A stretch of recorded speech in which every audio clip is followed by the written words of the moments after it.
So 2009ல பார்த்தீங்கன்னா ஒரு horror thriller படமாக எடுக்கப்பட்ட தி ஃபார்கட்டன் ஒன்ஸ் அப்படின்ற திரைப்படம் இப்போ தமிழ் டப்பிங்கோட வெளிவந்திருக்கு. இந்த படத்தோட ரிவ்யூ பற்றி தான் இந்த வீடியோவில் நாம பார்க்க போகிறோம். ஸோ வாங்க வீடியோக்குள்ள சீக்கிரமா போயிடலாம். சரி, கதை அப்படின்னு பார்க்கும்போது இந்த படத்தோட ஸ்டார்டிங்லேயே ஒரு 5 பேர் பார்த்தீங்கன்னா அவங்களுடைய வீக்கெண்டை என்ஜாய் பண்ணலாம் அப்படின்னு ஒரு போட் எடுத்துட்டு கடலுக்குள்ள பார்த்தீங்கன்னா போக ஆரம்பிக்கிறாங்க. ஸோ அந்த போட் கிளம்பும் போது அதுல இருந்த ஜிபிஎஸ் பார்த்தீங்கன்னா சுத்தமாக வேலை செய்யல. அப்போ நைட் டைமாக பார்த்து திடீர்னு அந்த போட் பார்த்தீங்கன்னா கிராஷ் ஆயிடுது.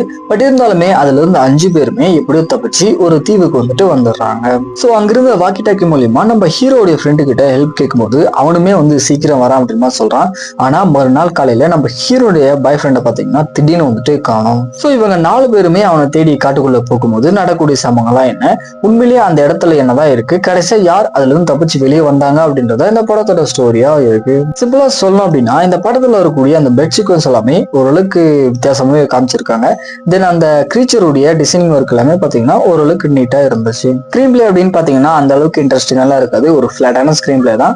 ஆக்டிங்கை பொறுத்த வரைக்கும் படத்தில் நடிச்ச எல்லாருமே ஒரு ஓகேயான பர்ஃபார்மன்ஸ் தான் கொடுத்துருக்காங்க. பேக் ஸ்டோரி அப்படின்னு பார்க்கும்போது எந்த ஒரு கேரக்டருமே படம் பார்க்கும்போது சுத்தமா கனெக்ட் ஆக மாட்டேங்குது. ஃபைனலா இந்த படம் பாத்தீங்கன்னா ஒரு ஆவரேஜான படம் தான். டைம் இருந்தா வேணா ட்ரை பண்ணி பாருங்க. ஃபைனலா நம்ம மூவிஸ் அதுக்கப்புறம் வெப் சீரிஸ் அப்படியே தெரிஞ்சுக்கணும் அப்படின்னா மறக்காம நம்ம சேனலை சப்ஸ்கிரைப் பண்ணிக்கோங்க.